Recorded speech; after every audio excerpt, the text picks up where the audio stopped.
यानी जहर।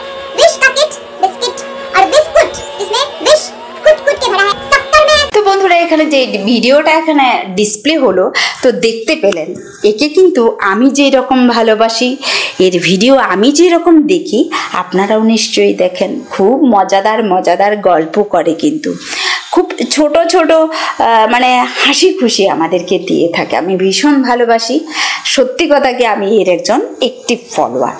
কিন্তু হঠাৎ আজকে এই ভিডিওটা কিন্তু বানাতে হলো। দেখুন একটা রিসার্চের রেজাল্ট এখানে কি বলছে।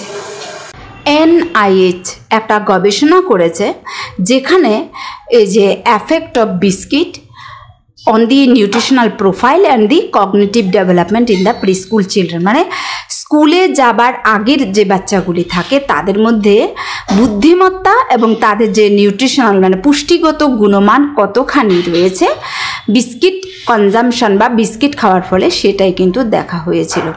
এখানে 150টা প্রি স্কুল বাচ্চাকে নেওয়া হয়েছে, যাদেরকে 4টা ভাগে কিন্তু ভাগ করে দেওয়া হয়েছে।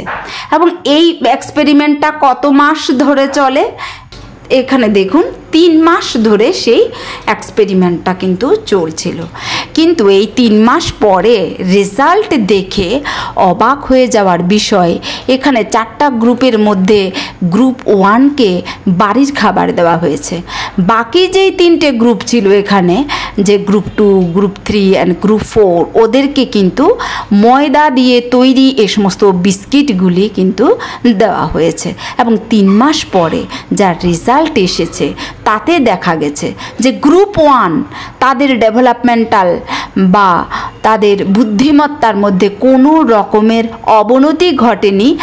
কম্পারেটিভলি দেখা গেছে যে গ্রুপ 2, গ্রুপ 3 এবং গ্রুপ 4 তাদের নিউট্রিশনাল যে কন্ডিশান সেটা যেমন ডিটোরিয়েট করেছে, তাদের বুদ্ধিমত্তাও হ্রাস পেয়েছে।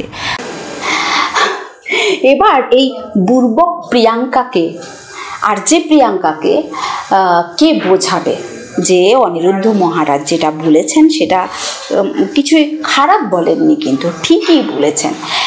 একটা বাচ্চার পক্ষে বিস্কিট নেওয়ার মতো বিষক্রিয় আর কোনো কিছু কিন্তু হতে পারে না। অনিরুদ্ধ মহারাজ তো একা বলেননি, হাজারো রিসার্চ রয়েছে। বর্তমানে বাচ্চারা প্রচুর পরিমাণে ওবেসিটিতে ভুগছে, মানে মোটাপাতে ভুগছে, প্রচুর তাদের ফ্যাট, ছোট ছোট বাচ্চাদের ডায়াবেটিস। কেন? এই সমস্ত বিস্কিট খাওয়ার ফলে, chocolate, pastry, fast food, junk food খাওয়ার কারণে। এখন অনিরুদ্ধ মহারাজকে অনেকেই অনেক রকমের প্রশ্ন এসে করেন, কিন্তু তাদের প্রবচনের মাঝখানে, মানে স্বামী স্ত্রীর সম্পর্ক কী রকম থাকবে, তার কোনো সংসারের অশান্তি হলে সেটাও যেরকম মানে শেয়ার করে থাকেন, মানে মহারাজের কাছে তার সলিউশন জানতে চান। একজন মা তার সন্তানের জন্য ভীষণ উদ্বিগ্ন, কারণ তার সন্তান অতিরিক্ত মোটা হয়ে গেছে বিস্কিট খাওয়ার কারণে, এবং তাকে বিস্কিট খাওয়ানো বন্ধই করা যাচ্ছে না।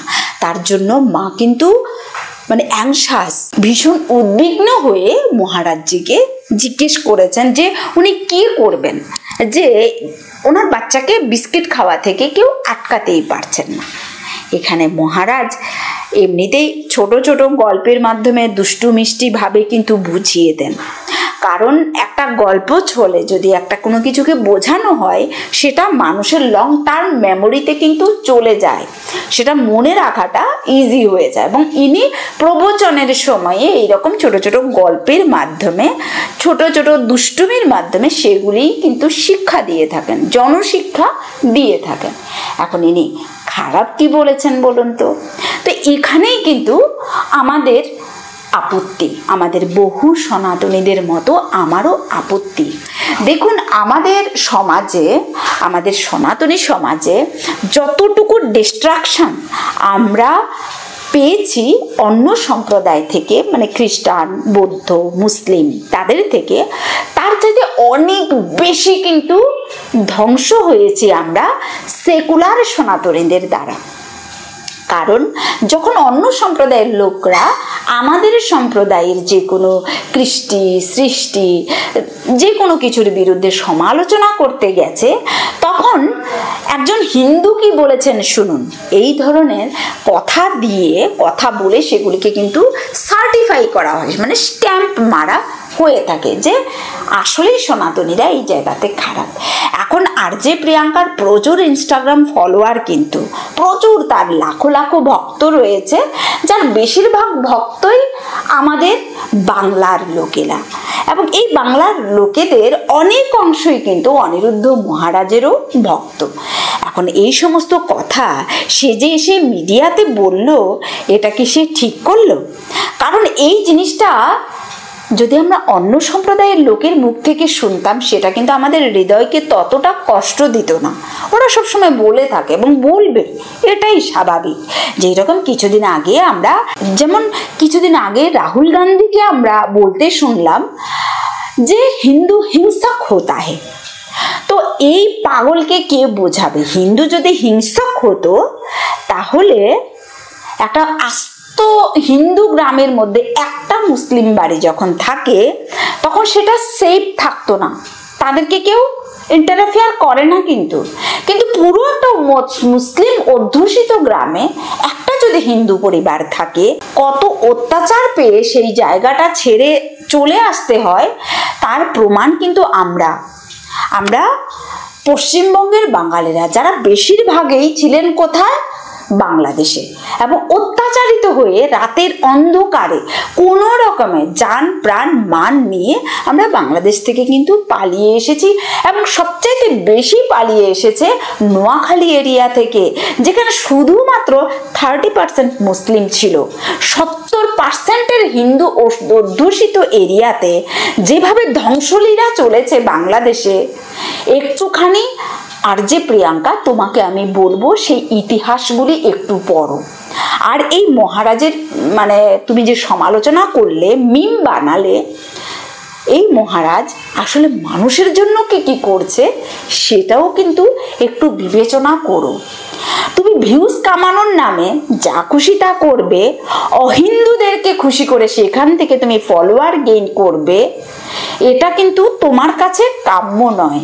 কারণ আমরা চাই একটা সনাতনী মেয়ে সনাতনের এগেনস্টে কথা না বলুক, তাহলে অসনাতনী যারা, তারা আমাদের উপরে হাগু ছুঁড়তে, গোবর ছুঁড়তে বিন্দু মাত্র কিন্তু দ্বিধা করবে না। অতএব যা তুমি করেছ তার জন্য আমার মতে তোমার মাপ চাওয়া উচিত, সনাতনীদের কাছে মাপ চাওয়া উচিত।